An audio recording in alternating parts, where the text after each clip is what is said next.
Okay. Okay, so Hare Krishna, everyone. So today it's Jaya Ekadashi or Bahimi Ekadashi. This Ekadashi occurs during the waning moon in the month of January, February, and it's described in the Bhavishya Yotra Purana and the conversation between Lord Krishna and Maharaja Yudhishthira. Once Maharaja Yudhishthira asked Lord Shri Krishna, "O Lord Krishna, O original personality of Godhead, O Lord of the universe, Krishna, you are the original cause of the four types of living entities, namely those who are born from perspiration, those born from seeds, those born from eggs, and those born from embryos. You alone are the creator, maintainer, and destroyer of everything. Please describe to me the glories of the Ekadashi, which occurs during the waxing moon in the month of January, February. Also, please explain to me the procedure of observing this Ekadashi and which deity is to be worshipped on this auspicious day." Lord Krishna said, "O best of kings, Yudhishthira, this Ekadashi, which occurs during the waxing moon in the month of January, February, is celebrated as Jaya Ekadashi. By following this Ekadashi, all one's sinful reactions are vanquished. The performer of this Ekadashi will never have to accept the body of a ghost, O king. As far as awarding the liberation and exhausting one's sinful reactions are concerned, this Ekadashi has no substitute. O lion-like king, now please hear the description of this Ekadashi, which I had previously narrated in the Padma Purana.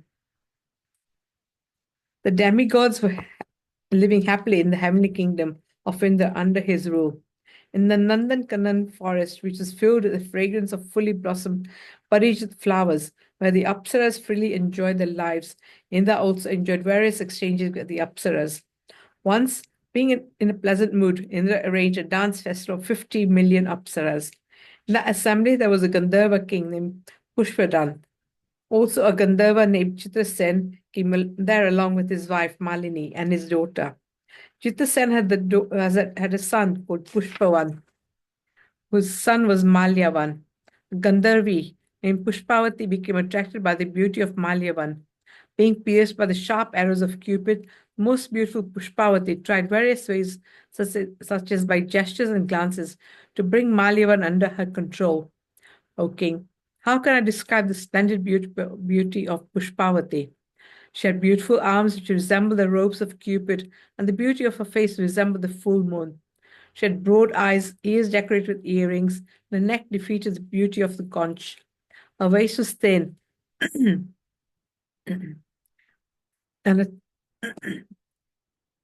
a shining feet defeated the beauty of the red lotus flower. All her beautiful features appeared even more enchanting because of being decorated with gorgeous ornaments and garments. On seeing such a beautiful woman as Pushpavati, Malyavan became totally captivated. In order to please Indra, both Malyavan and Pushpavati began to perform dancing and singing with other apsaras in that dance festival. But since they were attracted to each other, they could not perform well. As a result, there was a disturbance in the ongoing performance of the dancing assembly. Continuously looking at each other, through the corners of their eyes, they became pierced by the arrows of Cupid. When Indra noticed the perpetual disturbance in the process of singing and dancing, he understood their mental condition. Due to the constant disturbance in their performance, Indra felt insulted and cursed them as follows: "Both of you are fools and sinful. You have disobeyed my order. Hence, I'm cursing you. Both of you will accept the bodies of a male and female ghost and take birth in the earthly planet and enjoy the result of your karma." After being cursed in this way, both Malyavan and Pushpata received the bodies of a ghost, began to spend their miserable lives within the cave of the Himalaya mountain. As a result of receiving ghost bodies, both of them felt great distress and lamentation. By the influence of the curse, they could not take pleasure from the sense of smelling, touch, or sleeping. While wandering in the dense forest and cold mountainous regions of Himalaya, they sat down somewhere and began to introspect. The male ghost said to the female ghost, "Alas, what heinous sinful activities we have committed, that we have received such a miserable ghost body." Feeling extreme sadness, they merged into the ocean of repentance. Both Malyavan and Pushpavati, in the form of a male and female ghost, spent that whole day without taking any food, while continuously repenting for their mistakes. Coincidentally, this day was the auspicious day of Jaya Ekadashi, which occurs during the waxing moon in the month of January, February. Although they were extremely afflicted with hunger and thirst, they did not kill any living entity on that day. They even abstained from taking any fruits or water, O king. In this way, when the ghost couple was sitting underneath the banyan tree in the miserable condition, the sun was about to set. Due to the freezing cold, being absorbed in deep thought, they felt great unhappiness and spent that entire night without sleeping. Due to their mental disturbance, no propensity for sense gratification appeared in their hearts, O lion-hearted king. In this way, they unknowingly observed the vow of Jaya Ekadashi. By influence of piety accumulated from observing this vow, the very next day they attained liberation from their ghost bodies. Thereafter, Pushpawati and Malyavanti gained their original positions, returned to heaven through airplanes. On returning to heaven, they both happily approached Indra, the king of the demigods, and offered their obeisances. When Indra saw them, he was struck with wonder, and he exclaimed, "What a wonder! By the influence of which piety have your ghostly conditions been destroyed? Which demigod has freed you from my curse?"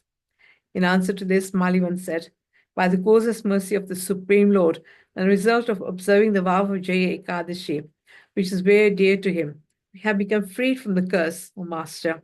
I'm telling you with full conviction that we have been freed from our ghostly lives simply by the influence of devotional service." After hearing this verse, Indra again said to Malyavan, "You have become purified as a result of executing devotional service to Lord Vishnu and observing the vow of Ekadashi. Therefore, now you are worshipable by me also. Those human beings who are engaged in devotional service of Vishnu are certainly worshipped and respected by me." Thereafter, Pushpat and Malyavan began to live happily in the heavenly planets. O King Yudhishthira, one must observe the vow of Ekadashi. Observance of the vow of Jaya Ekadashi takes away even the sin of killing a Brahmin. The secondary fruits of observing this vow is that one automatically receives the piety of giving in charity, performing sacrifice, and visiting holy places. If one properly follows the vow of this Ekadashi with faith and devotion, then he lives in Vaikuntha forever. Just by reading and hearing the glories of this Ekadashi, one can attain the result of Agni Stoma sacrifice. Jaya Ekadashi ki jai. So, very powerful Ekadasi. And thank you for reading that. Any comments, any questions about the Ekadashi? Otherwise, we can look at. Okay, so Shruti, would you like to? Thank you very much for joining. Anything you'd like to say before reciting the Vishnu Sahasranam? Nothing in particular, Prabhuji. I'll proceed with the recitation. Okay. Okay. May I begin? Yes, please. Thank you.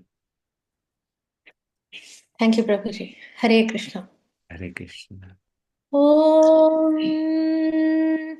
Shuklam Paradharam Vishnum Shashivarnam Chaturbhujam Prasannavadhanam Dhyayet Sarva Vighnopashantaye Vyasam Vasishthanaptaram Shakteः Pautramakαλmasham Parasharatmajam Vande Shukatatam Taponidhim Vyasaya Vishnurupaya Vyasarupaya Vishnave Namo Vai Brahmanidhaye Vasishthaya Namo Namaha Avikaraaya Shuddhaya Nityaya Paramatmane Sadaikaruparupaaya Vishnave Sarvajishnave Yasya Smaranamatrena Janma Samsara Bandhanat विमुच्यते नमस्तस्मै विष्णवे प्रभविष्णवे ॐ नमो विष्णवे प्रभविष्णवे श्रीवैशम्पायन उवाच श्रुत्वा धर्मान् शेषेण पावनानि च सर्वशः युधिष्ठिरः शान्तनवं पुनरेवाभ्यभाषत युधिष्ठिर उवाच किमेकं दैवतं लोके किं वाप्येकं परायणं स्तुवन्तः कं कमर्चन्तः प्राप्नुयुर्मानवाः शुभम् को धर्मः सर्वधर्माणां भवतः परमो मतः किं जपन्मुच्यते जन्तुर्जन्म संसारबन्धनात् श्रीभीष्म उवाच जगत्प्रभुं देवदेवम् अनन्तं पुरुषोत्तमं स्तुवन्नाम सहस्रेण पुरुषः सततोत्थितः तमेव चार्चयन् नित्यं भक्त्या पुरुषमव्ययम् ध्यायन् स्तुवन्नमस्यंश्च यजमानस्तमेव च अनादिनिधनं विष्णुं सर्वलोकमहेश्वरम् लोकाध्यक्षं स्तुवन्नित्यं सर्वदुःखातिगो भवेत् ब्रह्मण्यं सर्वधर्मज्ञं लोकानां कीर्तिवर्धनम् लोकनाथं महद्भूतं सर्वभूतभवोद्भवम् एष मे सर्वधर्माणां धर्मोऽधिकतमो मतः यद्भक्त्या पुण्डरीकाक्षं स्तवैरर्चेन्नरः सदा परमं यो महत्तेजः परमं यो महत्तपः परमं यो महद्ब्रह्म परमं यः परायणम् पवित्राणां पवित्रं यो मङ्गलानां च मङ्गलम् दैवतं देवतानां च भूतानां यो व्ययः पिता यतः सर्वाणि भूतानि भवन्त्यादियुगागमे यस्मिंश्च प्रलयं यान्ति पुनरेव युगक्षये तस्य लोकप्रधानस्य जगन्नाथस्य भूपते विष्णोर्नाम सहस्रं मे शृणु पापभयापहम् यानि नामानि गौणानि विख्यातानि महात्मनः ऋषिभिः परिगीतानि तानि वक्ष्यामि भूतये ऋषिर्नाम्नां सहस्रस्य वेदव्यासो महामुनिः छन्दोऽनुष्टुप् तथा देवो भगवान् देवकीसुतः अमृतांशूद्भवो बीजं शक्तिर्देवकीनन्दनः त्रिसामाहृदयं तस्य शान्त्यर्थे विनियुज्यते विष्णुं जिष्णुं महाविष्णुं प्रभविष्णुं महेश्वरम् अनेकरूपदैत्यान्तं नमामि पुरुषोत्तमम् ॐ अस्य श्रीविष्णोर्दिव्यसहस्रनामस्तोत्रमहामन्त्रस्य श्रीवेदव्यासो भगवान् ऋषिः अनुष्टुप् छन्दः श्रीमहाविष्णुः परमात्मा श्रीमन्नारायणो देवता अमृतांशूद्भवो भानुरिति बीजं देवकीनन्दनस्रष्टेति शक्तिः उद्भवः क्षोभणो देव इति परमो मन्त्रः शङ्खभृन्नन्दकी चक्रीति कीलकम् शार्ङ्गधन्वा गदाधर इत्यस्त्रं रथाङ्गपाणिरक्षोभ्य इति नेत्रं त्रिसामा सामगः सामेति कवचम् आनन्दं परब्रह्मेति योनिः ऋतुः सुदर्शनकाल इति दिग्बन्धः श्रीविश्वरूप इति ध्यानं श्रीमहाविष्णुप्रीत्यर्थे सहस्रनाम जपे विनियोगः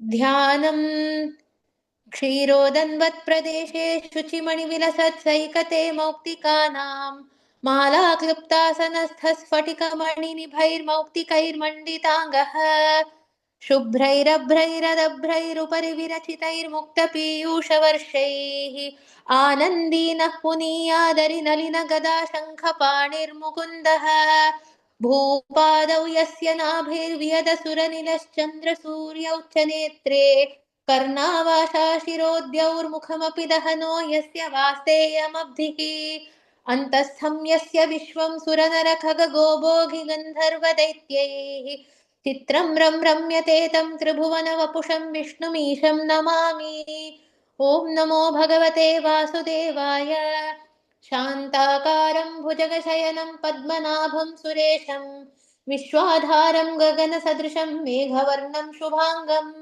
लक्ष्मीकान्तं कमलनयनं योगिहृद्ध्यानगम्यं वन्दे विष्णुं भवभयहरं सर्वलोकैकनाथम् मेघश्यामं पीतकौशेयवासं श्रीवत्साङ्कं कौस्तुभोद्भासिताङ्गं पुण्योपेतं पुण्डरीकायताक्षं विष्णुं वन्दे सर्वलोकैकनाथम् नमः समस्तभूतानाम् आदिभूताय भूभृते अनेकरूपरूपाय विष्णवे प्रभविष्णवे सशङ्खचक्रं सकिरीटकुण्डलं सपीतवस्त्रं सरसीरुहेक्षणं सहारवक्षस्थलशोभिकौस्तुभम् शिरसा चतुर्भुजम् छायायां पारिजातस्य हेमसिंहासनोपरि आसीनमम्बुदश्याममायताक्षम् अलङ्कृतम् चन्द्राननं चतुर्बाहुं श्रीवत्साङ्कितवक्षसं रुक्मिणी सत्यभामाभ्यां सहितं कृष्णमाश्रये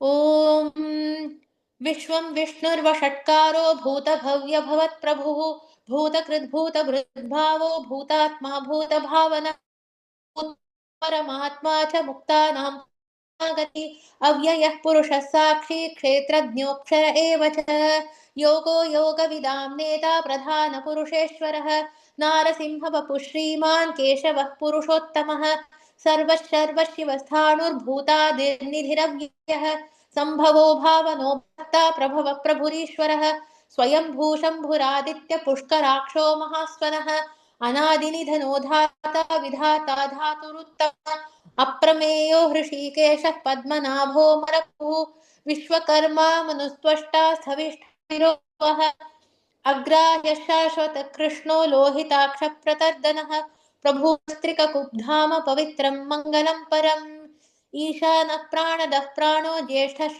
प्रजापतिः हिरण्यगर्भो भूगर्भो माधवो मधुसूदनः ईश्वरो विक्रमी धन्वी मेधावी विक्रमक्रमः अनुत्तमो दुराधर्षः कृतज्ञः कृतिरात्मवान् सुरेशं शर्म विश्वरेता प्रजाभवः अह संवत् व्यालः प्रत्ययः सर्वदर्शनः अजः सर्वेश्वर सिद्धिः सर्वादिरच्युतः वृषा कपिरमेयात्मा सर्वयोगविनिसृतः वसुर्वसुमना सत्यः समात्मा संमितः समः अमोघः पुण्डरीकाक्षो वृषकर्मा वृषाकृतिः रुद्रो बहुशिरा बभ्रुर्विश्वयोनिःशुचिश्रवाः अमृतः शाश्वतस्थाणुर्वरारोहो महातपाः सर्वविद्भानुर्विश्वक्सेनो जनार्दनः वेदो वेदविदव्यङ्गो वेदाङ्गो वेदवित्कविः सुराध्यक्षो धर्माध्यक्षकृत् चतुरात्मा चतुर्व्यूहश्चतुर्दंष्ट्रश्चतुर्भुजः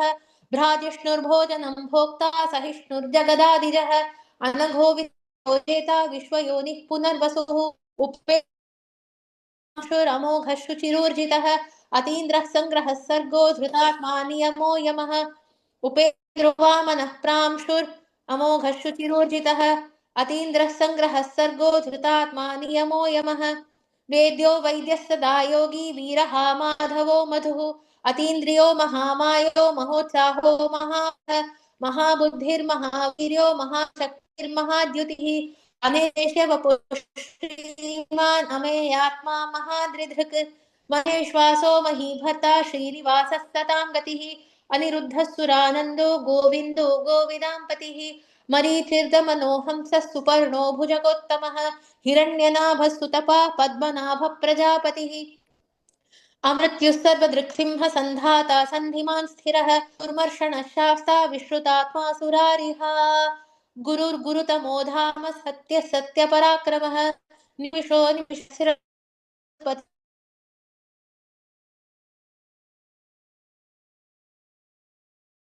मूर्धा विश्वात्मा सहस्रपात् आवर्तनो निवृत्तात्मा संवृतः सम्प्रमर्दनः अहः संवर्तनो वह्निरनिलोधरणीधरः सुप्रसाद प्रसन्नात्मा विश्वधृग् विश्वभुग् विभुः सत्कर्ता कृतसाधुर्जह्नुर्नारायणो नरः असङ्ख्येयो सिद्ध संकल्प सिद्धिद सिद्धि साधनः वृषाही वृषभो विष्णुर्वृषपर्वा वृषोदरः वर्धनो वर्धमानश्च विविधश्रुतकरः सुभुजो दुर्धरो वाग्मी महेन्द्रो वसुदो वसुः नैकरूपो बृहद्रूपः शिपिविष्टप्रकाशनः ओजस्तेजोद्युतिधर प्रकाशात्मा प्रापनः वृद्धस्पष्टाक्षरो मन्त्रश्चन्द्रांशुर्भास्करद्युतिः अमृतांशोद्भवो भानुशशबिन्दुः सुरेश्वरः औषधं जगतः सेतुः सत्यधर्मपराक्रमः भूतभव्यभवन्नाथः पवनः पावनो नलः कामः कामकृत्कान्तः कामः कामप्रदप्रभुः युगादिकृद्युगावर्तो नैकमायो महाशनः अदृश्यो व्यक्तरूपश्च सहस्रजिदनन्तजित् इष्टो विशिष्टशिष्टेष्टशिखण्डी नहुषो वृषः क्रोधः क्रोधकृत्कर्ता विश्वबाहुर्महीधरः अच्युतप्रथितप्राणदो वासवानुजः अपान्निधिरधिष्ठानम् अप्रमत्तप्रतिष्ठितः स्कन्दधरो धुर्यो वरदो वायुवाहनः वासुदेवो बृहद्भानुरादिदेवः पुरन्दरः अशोकस्तारणस्तारः शूरः शौरिर्जनेश्वरः अनुकूलः शतावर्तः पद्मी पद्मनिभेक्षणः पद्मनाभोरविन्दाक्षः पद्मगर्भः शरीरभृत् महद्भिर्रुद्धो वृद्धात्मा महाक्षो गरुडध्वजः अतुलशरभो भीमः समयज्ञो हविर्हरिः सर्वलक्षणलक्षण्यो लक्ष्मीवान् समितिञ्जयः विक्षरो रोहितो मार्गो हेतुर्दामोदरः सहः महीधरो महाभागो वेगवानमिताशनः उद्भवः क्षोभणो देव श्रीगर्भः परमेश्वरः करणं कारणं कर्ता विकर्ता गहनो गुहः व्यवसायो व्यवस्थान संस्थान स्थानदो ध्रुवः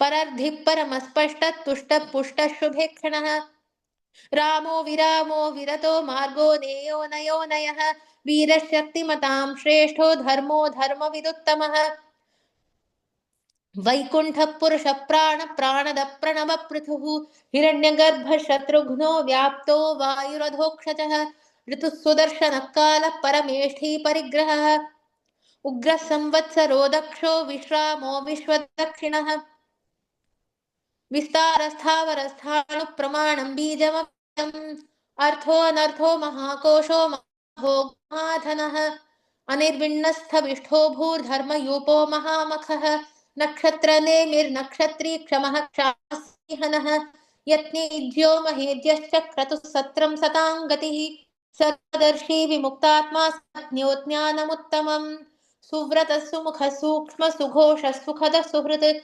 मनोहरोजितक्रोधो वीरबाहुर्विदारणः स्वापनस्ववशो व्यापी नैकात्मा नैककर्मकृत् वत्सरो वत्सलो वत्सी रत्नगर्भो धनेश्वरः धर्मगुब्धर्मकृद्धर्मी सदसत्क्षरमक्षरम् अविज्ञाता सहस्रांशोर्विधाता कृतलक्षणः गभस्तिनेमि सत्त्वस्थः सिंहो भूतमहेश्वरः आदिदेवो महादेवो देवेशो देवभृद्गुरुः उत्तरो गोपतिर्गोप्ता ज्ञानगम्यः पुरातनः शरीरभूतभृद्भोक्ता कपीन्द्रो भूरि दक्षिणः सोमपोऽमृतपः सोमः पुरुजित् पुरुषोत्तमः विनयो जय सत्यसन्धो दाशार्हः सात्वतां पतिः जीवो विनयिता साक्षी मुकुन्दो अमितविक्रमः अम्भो निधिरनन्तात्मा महोदधिशयोऽन्तकः अजो महार्ह स्वाभाव्योचिता मित्रप्रमोदनः आनन्दो नन्दनो नन्दः सत्यधर्मा त्रिविक्रमः महर्षिः कपिलाचार्य कृतज्ञो मेदिनीपतिः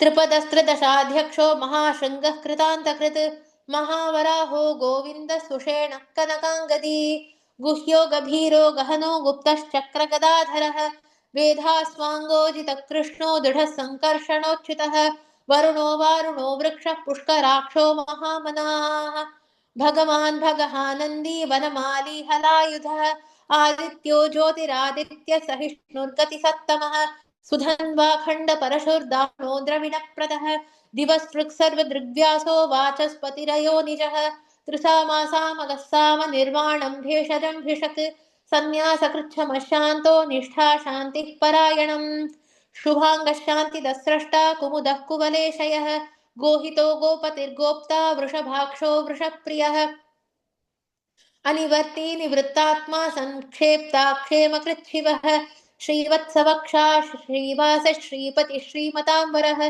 श्रीधर श्रीश श्रीनिवास श्रीनिधि श्रीविभावनः श्रीधर श्रीकर श्रेय श्रीमान् लोकत्रयाश्रयः स्वक्षस्वङ्गश्यतानन्दो नन्दिर्ज्योतिर्गणेश्वरः विजितात्मा विधेयात्मा सत्कीर्तिश्छिन्न संशयः उदीर्णः सर्वतश्चक्षुरनीशः शाश्वतस्थिरः भूषयो भूषणो भूतिर्विशोकः शोकनाशनः अर्चिष्मानर्चितः कुम्भो विशुद्धात्मा विशोधनः अनिरुद्धो अप्रतिरथ प्रद्युम्नो अमितविक्रमः कालनेमिनिहावीरः शौरिः शूरजनेश्वरः त्रिलोकात्मा त्रिलोकेशः केशवः केशिहा हरिः कामदेवः कामपालः कामी कान्तः कृतागमः अनिर्देश्य वपुर्विष्णुर्वीरो अनन्तो धनञ्जयः ब्रह्मण्यो ब्रह्मकृद्ब्रह्मा ब्रह्म ब्रह्मविवर्धनः ब्रह्मविद्ब्राह्मणो ब्रह्मी ब्रह्मज्ञो ब्राह्मणप्रियः महाक्रमो महाकर्मा महातेजा महोरगः महाक्रतुर्महायज्वा महायज्ञो महाहविः स्तव्यस्तव प्रियस्तोत्रं स्तुतिस्तोतारणप्रियः पूर्णः पूरयिता पुण्यः पुण्यकीर्तिरनामयः मनोजवस्तीर्थकरो वसुरेता वसुप्रदः वसुप्रदो वासुदेवो वसुर्वसुमना हविः सद्गतिः सत्कृतिः सत्ता सद्भूतिः सत्परायणः शूरसेनो यदुश्रेष्ठः सन्निवासः सुयामुनः भूतावासो वासुदेवः सर्वासु निलयो नलः दर्पः दर्पदो दृप्तो दुर्था पराजितः विश्वमूर्तिर्महामूर्तिर्दीप्तमूर्तिरमूर्तिमान् अनेकमूर्तिरव्यक्तः शतमूर्तिः शताननः एको नैकः स वः किं अनुत्तमम् लोकबन्धुर्लोकनाथो माधवो भक्तवत्सलः सुवर्णवर्णो हेमाङ्गो वराङ्गश्चन्दनाङ्गदी वीरः विषमशून्यो घृताश्चलः अमानीमानदो मान्यो लोकस्वामी त्रिलोकधृक् सुमेधा मेधजो धन्यः सत्यमेधाधराधरः तेजो वृषोद्युतिधरः सर्वशस्त्रभृताम्बरः प्रग्रहो निग्रहो व्यग्रो नैकशृङ्गो व्याघ्रजः चतुर्मूर्तिश्चतुर्बाहुश्चतुर्व्यूहश्चतुर्गतिः चतुरात्मा चतुर्भावः चतुर्वेदविदेकपात् समावर्तो निवृत्तात्मा दुर्जयो दुरतिक्रमः दुर्लभो दुर्गमो दुर्गो दुरावासो दुरारिहा शुभांगो लोकसारङ्गस्तुतन्तुस्तन्तुवर्धनः इन्द्रकर्मा महाकर्मा कृतकर्मा कृतागमः उद्भवः सुन्दरः सुन्दो रत्ननाभः सुलोचनः अर्को वाजसनशृङ्गी जयन्तः सर्वविजयी सुवर्णबिन्दुरक्षोभ्य सर्वभागीश्वरेश्वरः महाह्रदो महागर्तो महाभूतो महानिधिः कुमुदः कुन्दरः कुन्दः पज्जन्यः पावनो निलः अमृताशोऽमृतवपुः सर्वज्ञः सर्वतोमुखः सुलभः सुव्रतः सिद्धः शत्रुजिच्छत्रुतापनः न्यग्रोधोदुम्बरोऽश्वत्थश्चाणूरान्ध्रनिषूदनः सहस्राचिः सप्तजिह्वः सप्तैधा सप्तवाहनः अमूर्तिरनघोचिन्त्यो भयकृद्भयनाशनः अणुर्बृहत्कृशस्थूलो गुणभृन्निर्गुणो महान् अधृतस्वधृतस्वास्यः प्राग्वंशो वंशवर्धनः भारभृत्कथितो योगी योगीशः सर्वकामदः आश्रमश्रमणः क्षामः सुपर्णो वायुवाहनः धनुर्धरो धनुर्वेदो दण्डो दमयिता दमः अपराजितः सर्वसहो नियन्ता नियमो यमः सत्त्ववान् सात्विकः सत्यः सत्यधर्मपरायणः अभिप्रायप्रियार्होर्ह प्रियकृत्प्रीतिवर्धनः विहाय सगतिर्ज्योतिः सुरुचिर्हुतभुग्विभुः रविर्विरोचनः सूर्यः सविता रविलोचनः अनन्तो हुतभुग्भोक्ता सुखदो नैकजोऽग्रजः अनिर्विण्णः सदामर्षि लोकाधिष्ठानमद्भुतः सनातनतमः कपिलः कपिरव्ययः स्वस्तिदः स्वस्तिकृत् स्वस्ति स्वस्ति भुक् स्वस्ति दक्षिणः अरौद्रः कुण्डली चक्री विक्रम योजितशासनः शब्दातिगः शब्दसः शिशिरः शर्वरीकरः अक्रूरः पेशलो दक्षो दक्षिणः कविणाम्बरः विद्वत्तमो वीतभयपुण्यश्रवणकीर्तनः उत्तारणो दुष्कृतिः पुण्यो दुःस्वप्ननाशनः वीरः रक्षणः सन्तो जीवनः पर्यवस्थितः अनन्तरूपो अनन्तश्रीर्जितमन्युर्भयापहः चतुरश्रो गभीरात्मा विदिशो व्यादिशो दिशः अनादिर्भूर्भुवो लक्ष्मी सुवीरो रुचिराङ्गदः जननो जनजन्मादिर्भीमो भीमपराक्रमः आधारनिलयो धाता पुष्पहासप्रजागरः ऊर्ध्वगः सत्पथाचार प्राणदप्रणवप्पणः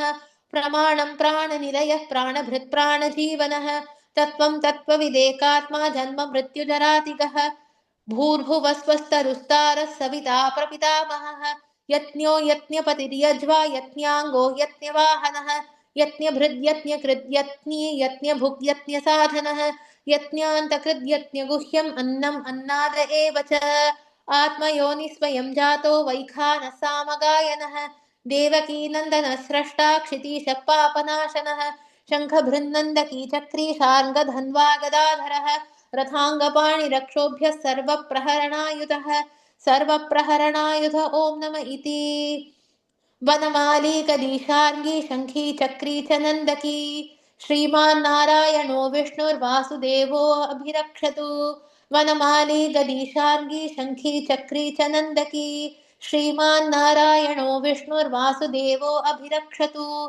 वनमाली गदीशार्गी शङ्खी चक्री च नन्दकी श्रीमान्नारायणो विष्णुर्वासुदेवो अभिरक्षतु श्रीवासुदेवो अभिरक्षतु ॐ नम इति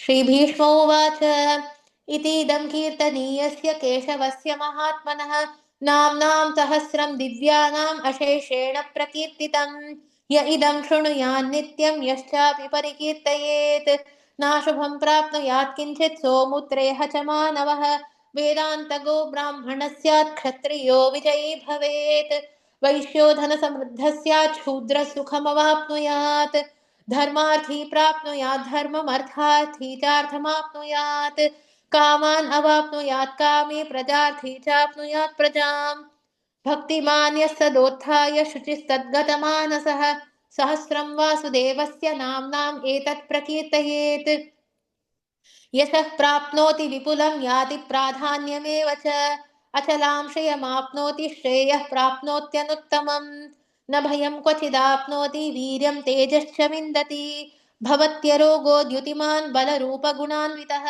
रोगार्तो मुच्यते रोगात् बद्धो मुच्येत बन्धनात् भवान् मुच्येत भीतस्तु मुच्येतापन्न आपदः दुर्गाण्यतितरत्याशुः पुरुषः पुरुषोत्तमम् स्तुवन्नाम सहस्रेण नित्यं भक्तिसमन्वितः वासुदेवाश्रयो मर्त्यो वासुदेवपरायणः सर्वपापविशुद्धात्मा याति ब्रह्म सनातनम् न वासुदेवभक्तानाम् अशुभं विद्यते क्वचित् जन्म मृत्युजराव्याधिभयं नैवोपजायते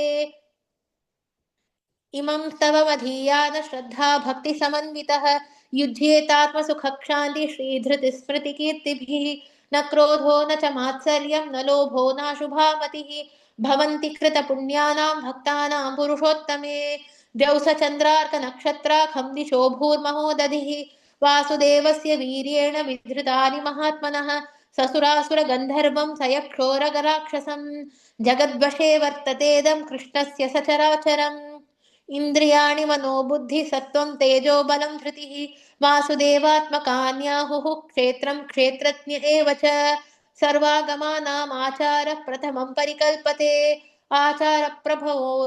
आचारप्रभवो धर्मो धर्मस्य प्रभुरच्युतः ऋषयः पितरो देवा महाभूतानि धातवः जङ्गमाजङ्गमं छेदं जगन्नारायणोद्भवम् योगो ज्ञानं तथा साङ्ख्यं विद्या शिल्पादिकर्म च वेदाशास्त्राणि विज्ञानम् एतत् सर्वं जनार्दनात् एको विष्णुर्महद्भूतं पृथग्भूतान्यनेकशः त्रीन् व्याप्य भूतात्मा भुङ्क्ते विश्वभुगव्ययः इमं स्तवं भगवतो विष्णोर्व्यासेन कीर्तितं पठेद्य इच्छेत् पुरुषः श्रेयः प्राप्तुं सुखानि च विश्वेश्वरमजं देवं जगतः प्रभुमव्ययम् भजन्ति ये पुष्कराक्षं न ते यान्ति पराभवम्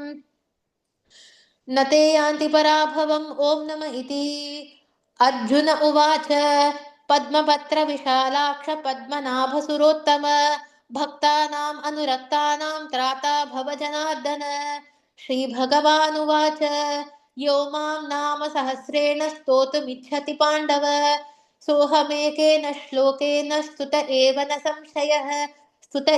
संशय ॐ नम इति व्यास उवाच वासनाद्वासुदेवस्य वासितं भुवनत्रयं सर्वभूतनिवासोऽसि वासुदेव नमोऽस्तु ते श्रीवासुदेव नमोऽस्तु त ॐ नम इति श्रीपार्वत्युवाच केनोपायेन लघुना विष्णोर्नाम सहस्रकं पठ्यते पण्डितैर्नित्यं श्रोतुम् इच्छाम्यहं प्रभो श्रीश्वर उवाच रामेति रमे रामे मनोरमे सहस्रनाम तत्तुल्यं राम नाम वरानने श्रीराम राम रामेति रमे रामे मनोरमे सहस्रनाम तत्तुल्यं राम नाम वरानने श्रीराम राम रामेति रमे रामे मनोरमे सहस्रनाम तत्तुल्यं राम नाम वरानने श्रीराम नाम वरानन ॐ नम इति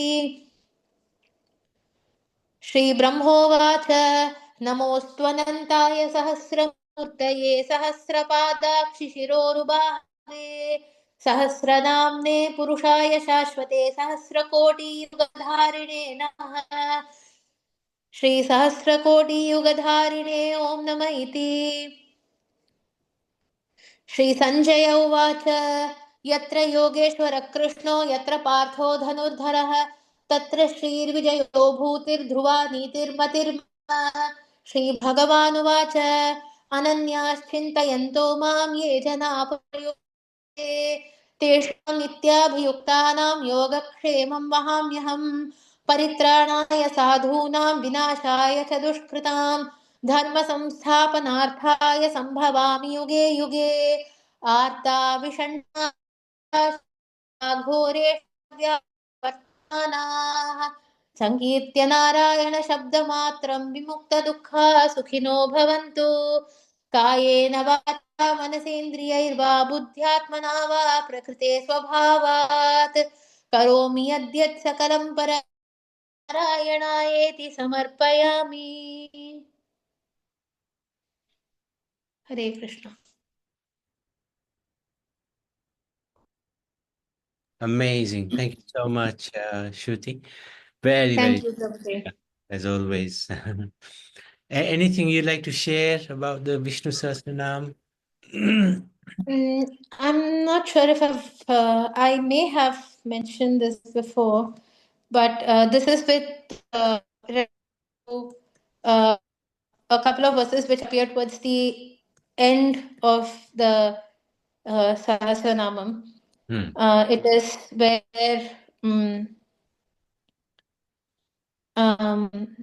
Devi Parvati, Shri says, so the part where it says Shri Parvatyuvacha Yes. केनो वाय लघुना विष्णोर्नाम सहस्रकं पठ्यते पंडितैर् नित्यं श्रोतुम् इच्छाम्यहं प्रभो.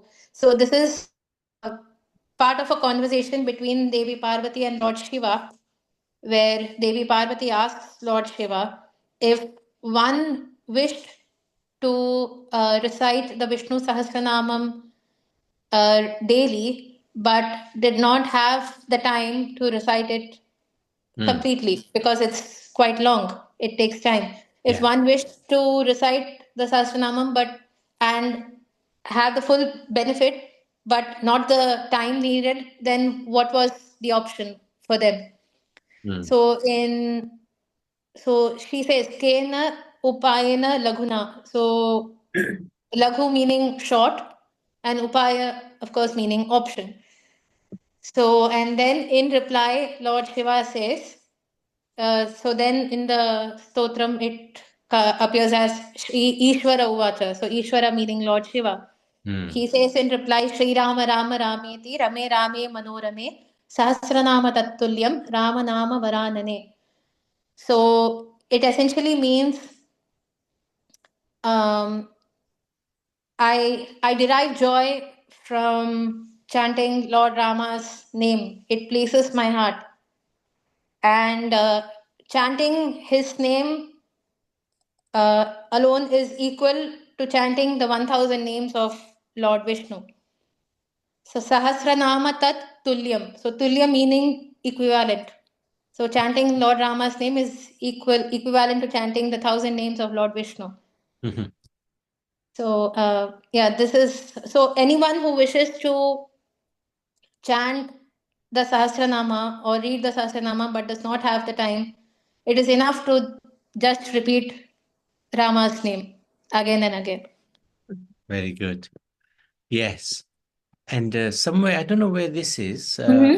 It says if you chant Krishna's name, it's equal to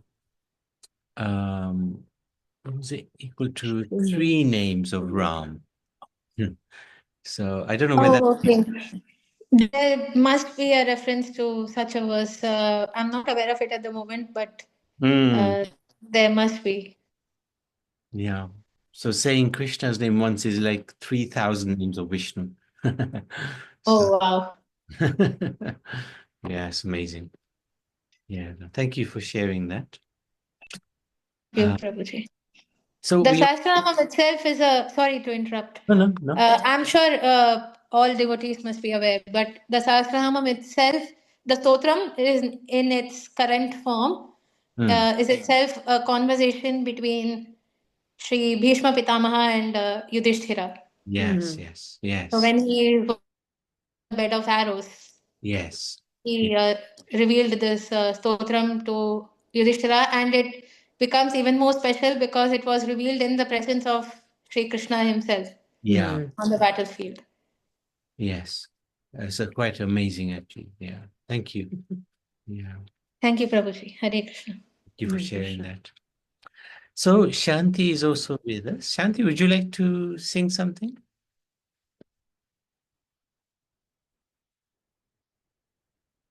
Yes, Prabhuji. Hare Krishna, Prabhuji. So, what would you like to do? Prabhuji, I am singing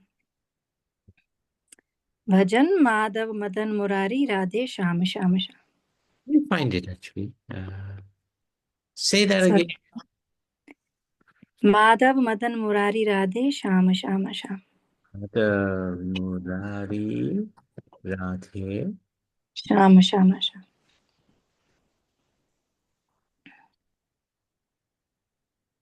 Let's see.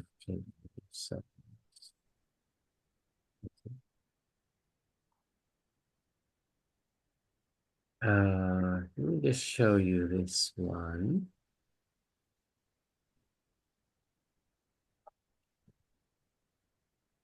Yes, got it. Okay, 1 second.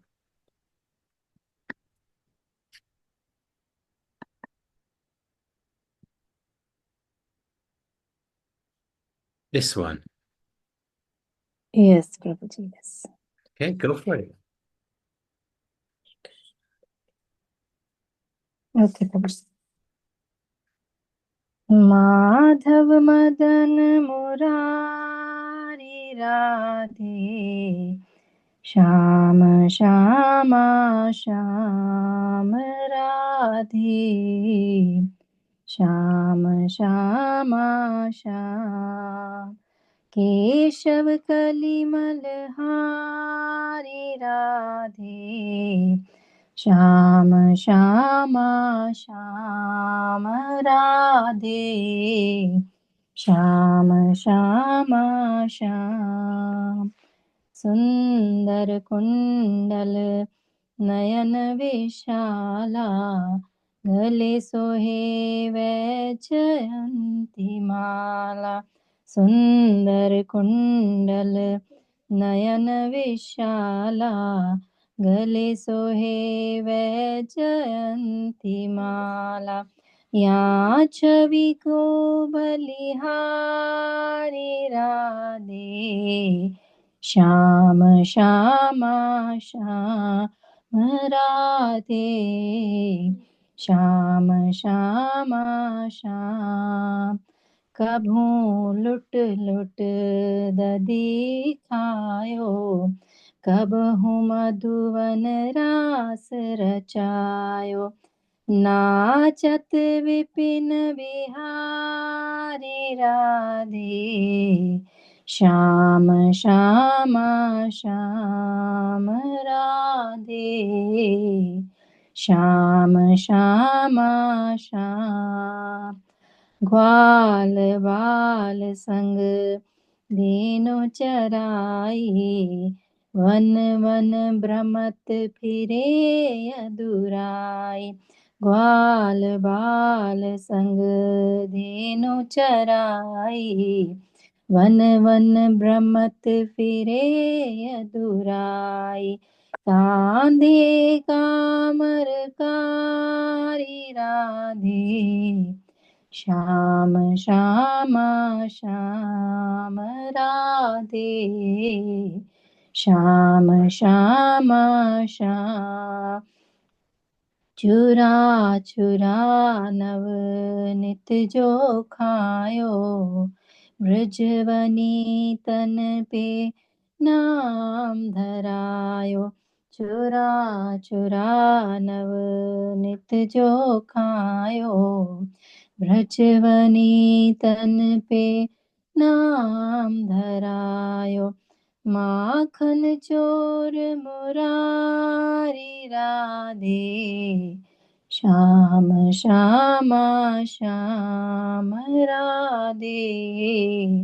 श्याम श्यामा श्याम एक दिन मान इंद्र को मार्यो नख ऊपर गोवर्धन धार्यो एक दिन मान इंद्र को मार्यो नख ऊपर गोवर्धन धार्यो, गिरि गोवर्धन धारी राधे, श्याम श्यामा श्याम राधे, श्याम श्यामा श्याम। दुर्योधन को भोग न खायो, रूखो साग भी दुर्धर खायो, दुर्योधन को भोग न खायो, रूखो साग भी दुर्धर खायो, ऐसी प्रेम पुजारी राधे, श्याम श्यामा श्याम राधे, श्याम श्यामा श्याम। करुणा कर द्रौपदी पुकारी, पट में लिपट गए वनमारी, करुणा कर द्रौपदी पुकारी, पट में लिपट गए वनवारी, निरख रहे नर नारी राधे, श्याम श्यामा श्याम राधे, श्याम श्यामा श्याम। भक्त अभक्त सब तुमने तारे, बिना भक्ति हम थारे दुआरे, लीजो खबर हमारी राधे, श्याम श्यामा श्याम राधे, श्याम श्यामा श्याम। अर्जुन के रथ हाँकन हारे, गीता के उपदेश तुम्हारे, अर्जुन के रथ हाँकन हारे, गीता के उपदेश तुम्हारे, चक्र सुदर्शन धारी राधे, श्याम श्यामा श्याम राधे, श्याम श्यामा श्याम। माधव मदन मुरारी राधे, श्याम श्यामा श्याम राधे, श्याम श्यामा श्याम। केशव कलिमल हारी राधे, श्याम श्यामा श्याम राधे, श्याम श्यामा श्याम राधे, श्याम श्यामा श्याम राधे, श्याम श्यामा श्याम। Wonderful. Thank you so much. That was so good. Would you like to read the translation? Or Priyanjali, if she's there? Anjali को पढ़े नहीं? Yes, Prabhu, she will read. Okay.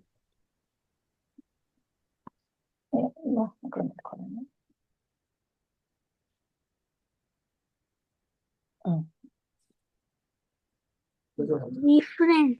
Glories to the husband of the goddess of fortune who is transcendental, Cupid, and the enemy of the demon Mura. Glories to the divine couple Radhe Shama, also known as Shama Shama.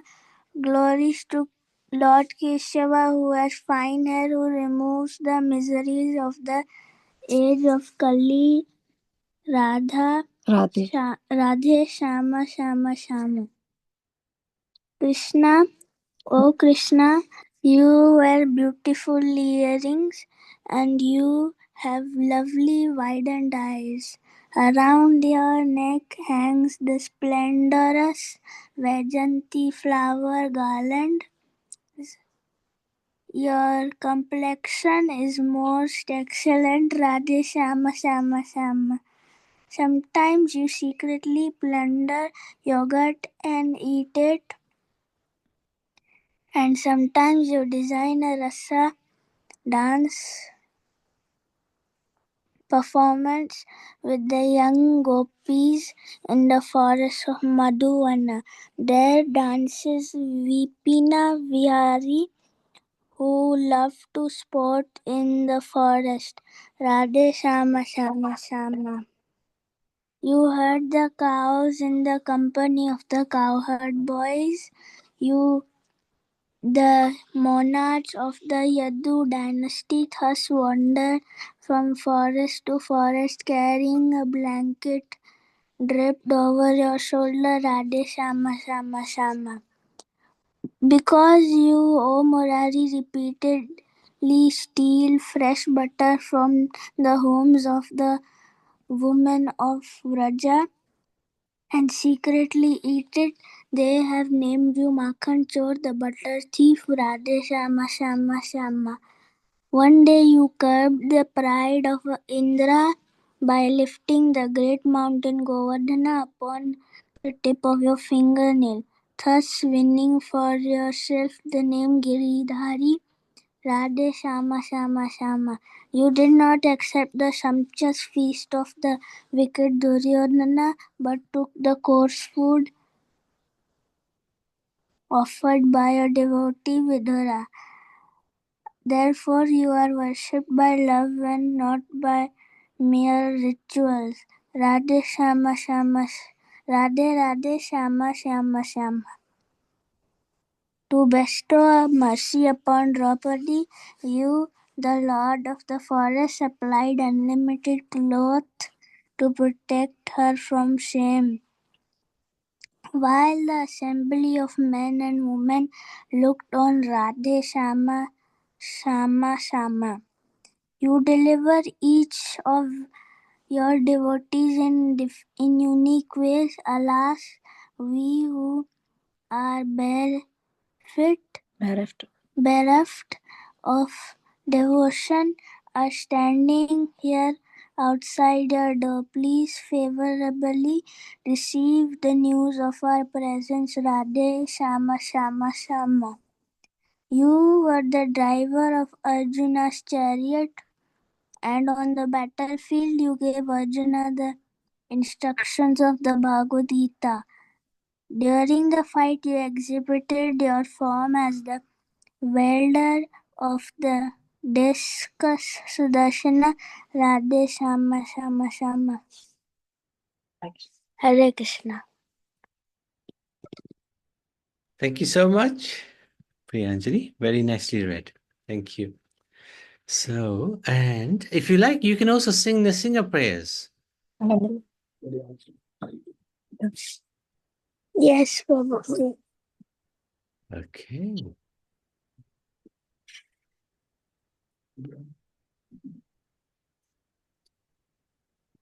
There you go. Narasimha Jaya Narasimha Jaya Jaya Narasimha Praladesha Jaya Padma Mukha Padma Bringa Narasimha Jaya Narasimha Jaya Jaya Narasimha Praladesha Jaya Padma Mukha Padma Bringa Narasimha Jaya Narasimha Jaya Jaya Narasimha Praladesha Jaya Padma Mukha Padma Bringa. All glories to Sri Narasimhadev. All glories to Narasimhadev, the Lord of Prahlad. All glories to you who are like a honeybee, always hovering about the lotus face of Namaste Narasimhaya. Prahlad Naradadayine Hiranyakashipu Raksha Shilatanka Nakalaye. Ito Narasimha Parato Narasimha Yato Yato Yami Tato Narasimha Bhaya Narasimha Hridaya Narasimha Narasimha Madim Sharanam Papade Tava Kara Kamal Vare Nakham Adbhuta Singam Dalita Hiranyakashipu ऊटनुबृङ्गं केशवदृता नरहरिरूपा जय जगदीश हरे जय जगदीश हरे जय जगदीश हरे रवकरकमलवरे हे नाखामद्भुतसिंहां दलिताहिरण्यकशिपु ऊटनुबृङ्गं केशवदृता नरहरिरूपा जय जगदीश हरे जय जगदीश हरे जय जगदीश हरे जय नरसिंहदेव नरसिंहदेव नरसिंहदेव जय नरसिंहदेव जय प्रहलाद महाराज प्रहलाद महाराज प्रहलाद महाराज जय प्रहलाद महाराज जय लक्ष्मी नरसिंह जय लक्ष्मी नरसिंह जय लक्ष्मी नरसिंह जय लक्ष्मी नरसिंह प्रभुपाद प्रभुपाद प्रभुपाद जय जय प्रभुपाद नित्य गौर हरि बोल गुरुदेव गुरुदेव गुरुदेव जय जय गुरुदेव नित्य गौर हरि बोल हरि बोल हरि बोल नित्य गौर हरि बोल विघ्न विनाशक नरसिंहदेव भगवान की जय प्रहलाद महाराज की जय श्रील प्रभुपाद की जय Hey, thank you. Very, very nicely done, Priyanjali. And thank you, Shruti and Shanti. Thank you for this Kadashi satsang. Appreciate it. Okay. And wishing everybody happy Kadashi. Hare Krishna. Thank you. Hare Krishna बोलो Hare Krishna, Prabhu. Hare Hare Krishna. Hare Krishna, Prabhu. Hare Krishna. Thank you, Shruti. Thank you, Thank Priyanjali. you, Prabhuji. Shanti. Hare Krishna. Hare Krishna, everybody.